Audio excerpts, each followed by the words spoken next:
जय जगन्नाथ मु आपण मानक वेलकम करुच्ची आज गोटे मिनी ब्लॉग को आज सकाळ सकाळ मु लागी गली धान फुटेଇବା ପାଇଁ मु जानि नथली तो दीदी को पचार के फास्ट टाइम धान फुटेइली आउ देखंतु मु केमती धान फुटाउची लास्ट पर्यंत वीडियो टी को निश्चित भाव देखिए तो जानि परिबे धान केमती फुटाइबे जदि आपण माने जान नांती जदि जो माने धान घरे फुटांती कि आगरु फुटेइ जंती तो कमेंट रे निश्चय कहिबे आ मु केमती फुटाउची जदि आपण मानको पसंद लागुची तो निश्चित भाव रे लाइक सब्सक्राइब और शेयर कर देबे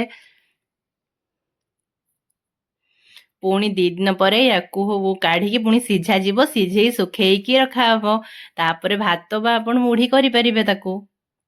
तो यहाँ आमर मुढ़ी धान कराऊँ भुजा भजा मुढ़ी भजा हम बोली आमर एपटे तो भुजा कहते से कहली भुजा भजा हम आपण मैंने तो मुढ़ी कहते निश्चित भाव में जो मैंने मो भिड देखुए तो मुढ़ी भजा किना मु धान फुटाऊँगी ताकू पुणी दिने सीझेकिना सुखेकी मुढ़ी भजा हम तो आपण मानक जब मो भिडियोटी भल लगुवा तो निश्चित भाव में लाइक शेयर सब्सक्राइब करदे आउ पुणी देखा आ गोटे नुआ भिडियो से पर्यंत प्लीज मो चैनल टी सब्सक्राइब कर दिंतु। रोचे जय जगन्नाथ।